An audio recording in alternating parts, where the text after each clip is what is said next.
Good afternoon, wonderful people. My name is Nataliya Osipova, and I'm very grateful for this opportunity to address you today.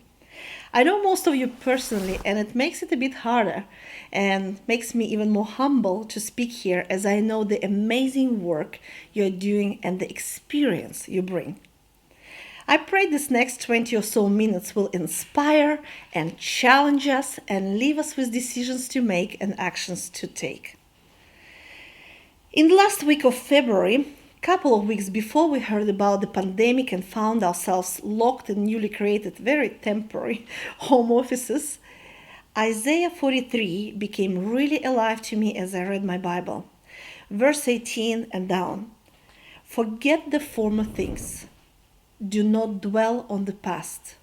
See, I am doing a new thing. Now it springs up. Do you not perceive it? I am making a way in the wilderness and streams in the wasteland. I sensed so strongly that this word was alive once again, not just for my personal life, but it was for us as an organization. Something new was about to happen, wasn't sure what, but God said He is doing something new, and this new will change church, mission, foundation of our faith as we know it now. But at that moment I thought, should I get excited or what? What new is he talking about? And then it all started. The pace of change around us in March was dizzying, and the expectation to keep up with all this was debilitating, and still is, well, at least here in Victoria. Don't get me wrong, I love the change. I'm all for change. I'm always changing things in my own life. I move furniture around room very often. We have moved house 18 times in 20 years of our marriage. We have changed countries 4 times, and we never go back to the same place for holidays. Doesn't matter how good it was.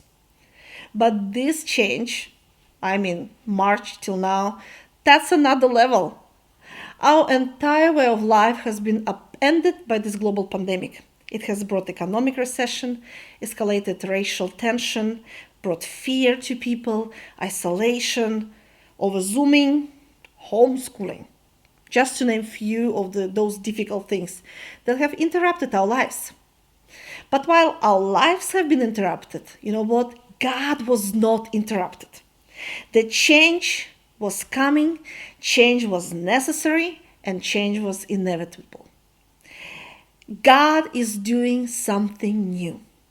Isaiah 43 became a word for the season and something more than that. It became stable foundation to stand on when everything else is shaking. And we can see how God gives us new assignments. He creates new way of mission. He makes us to shake off old things, shift our mind, and shake our old ways.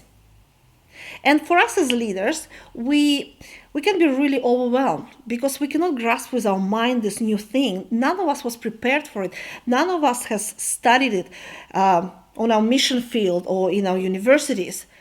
We have to take this time and tune in to what God is doing right now. So we can partner with Him, we can join in to what He's doing. It's like when disciples were expecting Holy Spirit to come in the upper room, they had no idea what they were waiting for. They were simply expectant, and they were in unity. And when Holy Spirit came, none of them have missed it. There have also been many other changes, some more pleasant than others, and we have discovered at least 4 areas of the way we do mission which have shifted quite dramatically already. We live already in this new, and there is no going back to the previous normal. What I share with you today, you have experienced yourself in your agency, you shared it with us, but it also comes from the roundtable I was a part of back in May with other 21 international mission leaders. Not only that, but Barna Institute has recently released a 107-page research report on the future of mission, which talks a lot about how the next generation sees the future and would like to do mission. So I have included some data from from there as well. Because as I read the data and polls from Barna, I think they had about 3,600 plus respondents. I was amazed how much it echoed the roundtable findings, and that is great evidence that there is a pattern between what we experience now and how young people want to see mission done in the future. If there is pattern, it means the change is here to stay. One of the biggest changes that has happened, and is hard to argue with, is the change in the area of technology. In this technological jump, we suddenly realized, well, technology is good, it's actually great, and we just need to be savvier with it.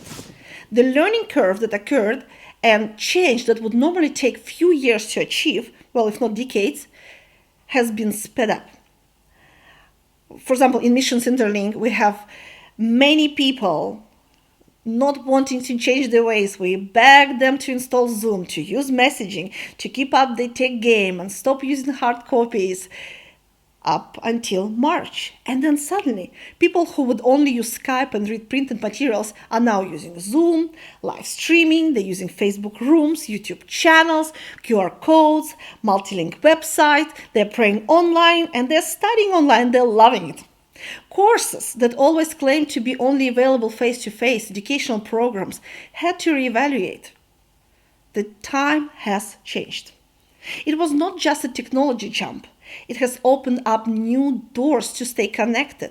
What a gift, honestly. Before, many of us saw digital world and social media as something that separates people and something that makes us disattached from each other. And all of a sudden, it has now become the only means of connection and communication. Well, when else? You could listen on your mobile device to weekly Friday devotions from Simon Longan and hear from missionaries from all different agencies as they do live streams from the field.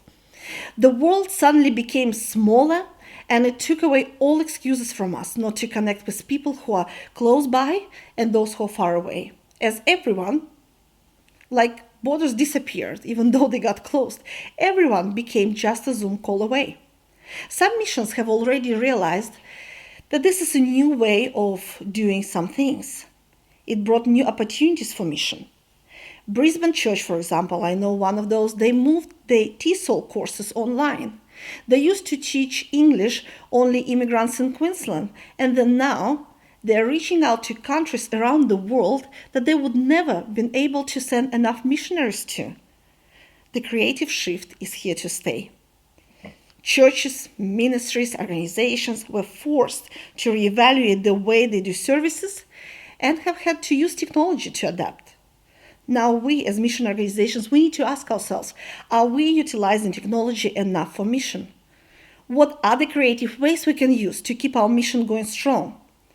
Because technology today became like Roman roads of Jesus' times. Everyone can get anywhere. Oh, but there's such an overload of information. Yes, but if we will not be there, someone else will still be.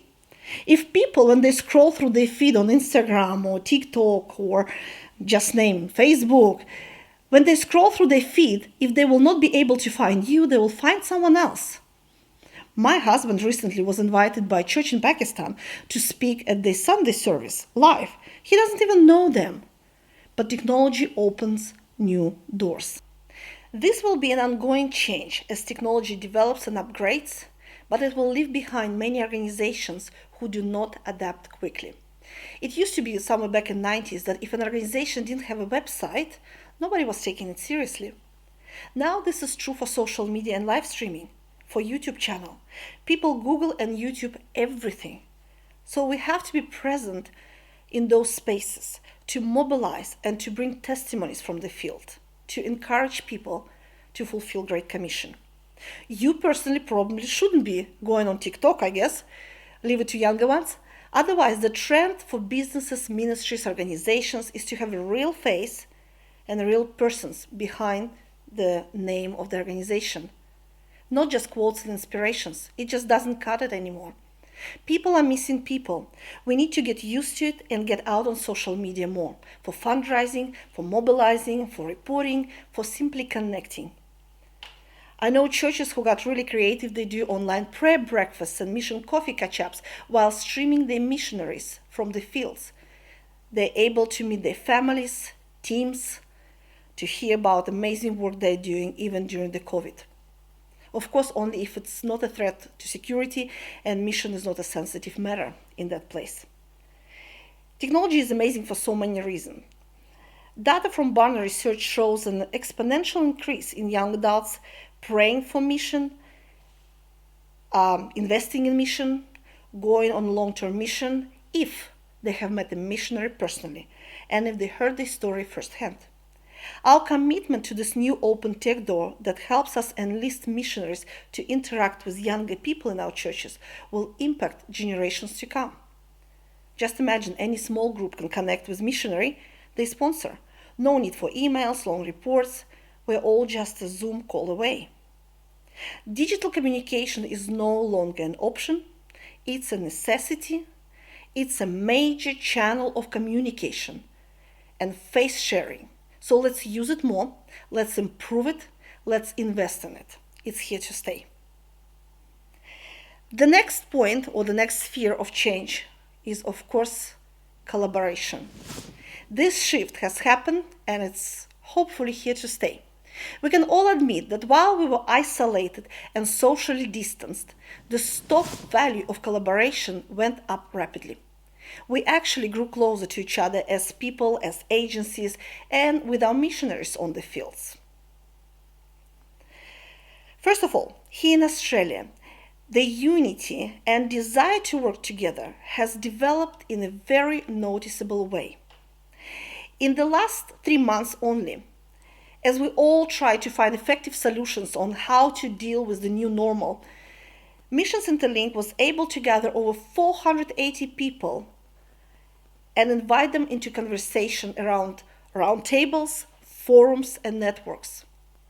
Yes, we did cancel national conference, and yet we were able to include more people than ever to discuss the future of mission in education, mobilization, social media, governance, and the way forward. Because in this new reality, like never before, we will need this space that Mission Interlink provides for conversation, for discussion, for finding ways of collaboration, where all MI members would be able to draw from each other, exploring new era of missions. We are all new in this new space, and there is no way back. There will be no back to normal ever. The train has left the station. Things might settle, and hopefully they will. Lockdowns will stop. Well, pray for us here in Victoria. But the mind shift that has happened, this will never go back.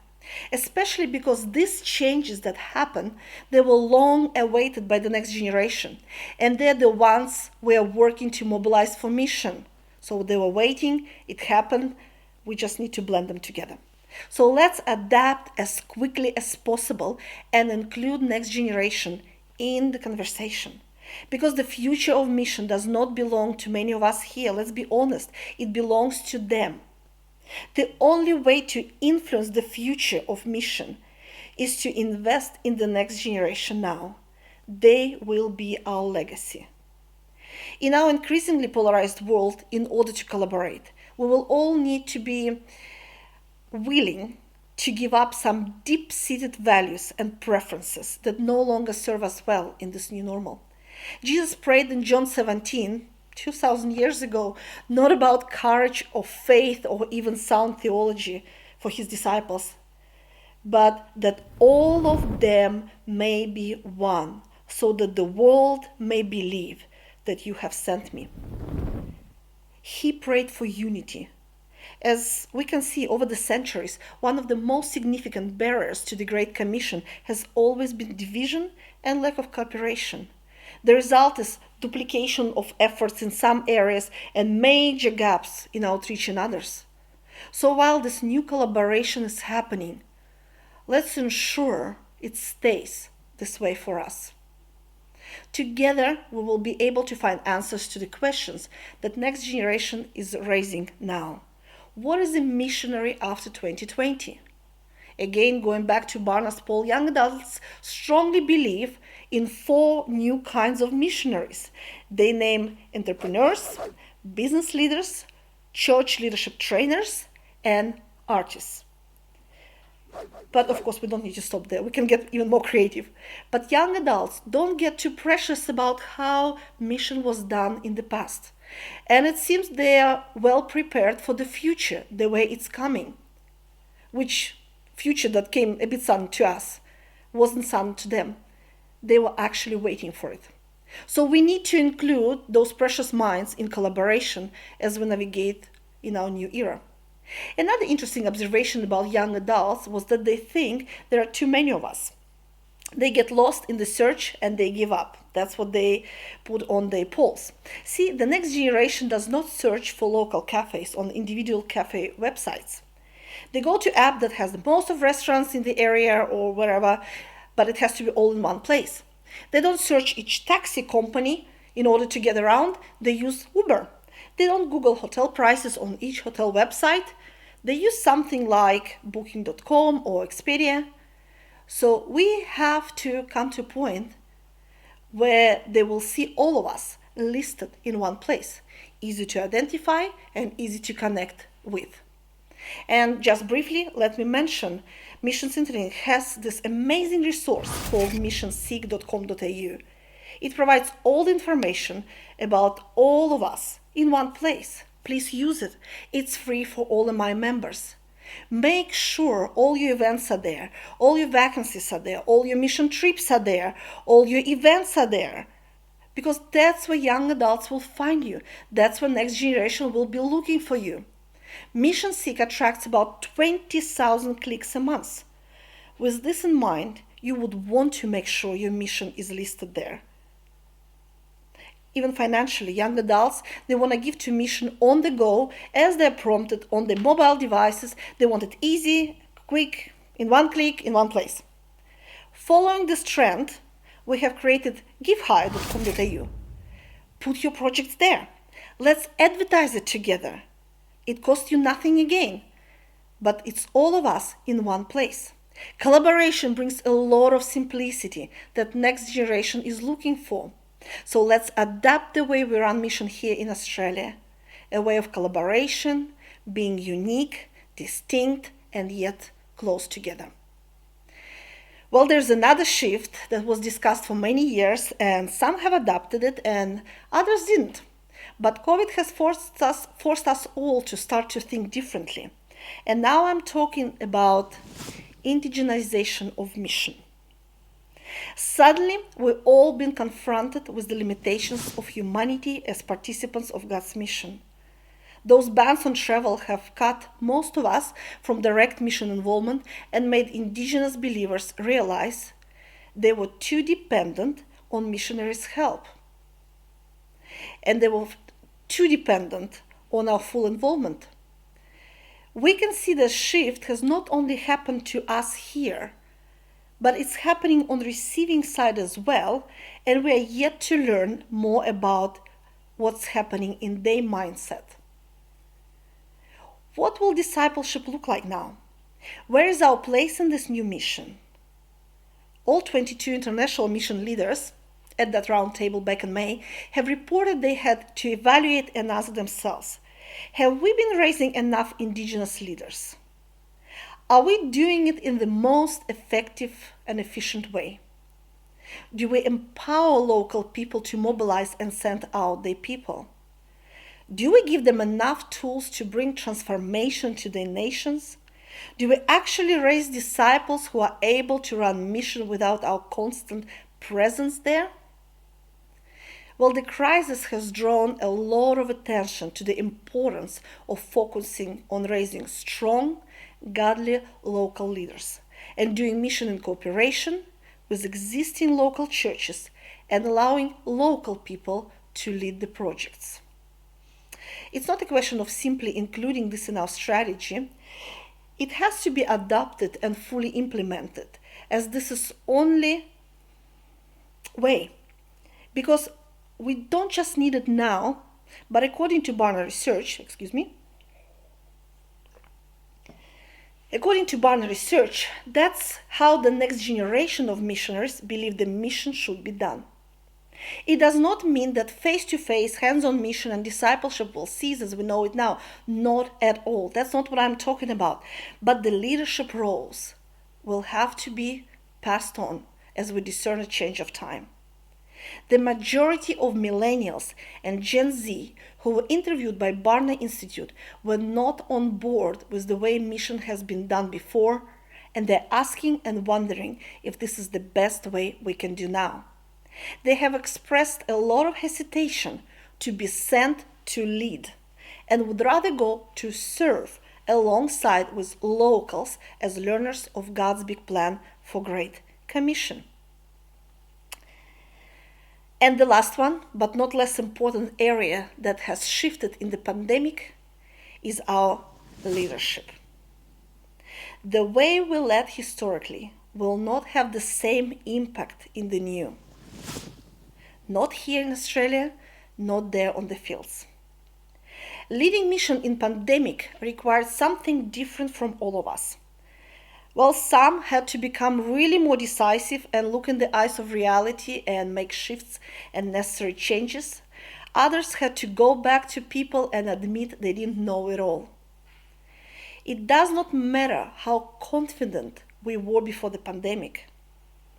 If you are a bit like me, for quite some time, I was like those disciples of Jesus in Mark 6. You remember the story when they just fed the crowd. Jesus sends them in the boat and he stays to pray and he watches them, and a storm and wind comes. What they're starting to do, they're starting to strain on the oars, trying to beat the wind, beat the storm until they realize it's not enough. So when pandemic came, we all started to work hard to beat it, but then we realized this is something totally new.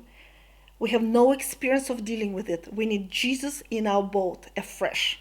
So as leaders, we needed new guidance, new strategy, new boldness, and new humbleness and vulnerability. Maybe you also found that what we knew before was irrelevant, and in the new, we were required to have some new skills. Because we were not just faced with the next step, we are faced with the new reality that needs new actions. And here, as leaders, we have to admit that does not matter how long we were on the fields, does not matter how long we led before, does not matter how much we know, we all become learners of the new. And this is a moment of choice for all of us. We can either simply hold on the things we know and be experts of old, or become vulnerable novices in the new. None of it is wrong, and both needed. But new wine will be poured into new wineskins that need to be new and stretchy, not old and stiff. And don't take me wrong, I'm not talking about our age, but rather our mindset and our hearts. Are we ready to accept the new and adapt to it? One of the ways to adapt to the new is to start intentionally including next generation into our leadership, our strategy, our plans for the future.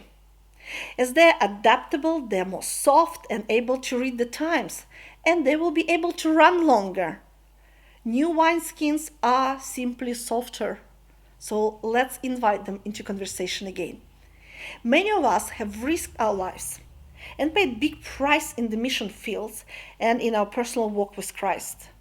So we tend to identify our life walk and learn lessons from people like great father Abraham or great Jacob.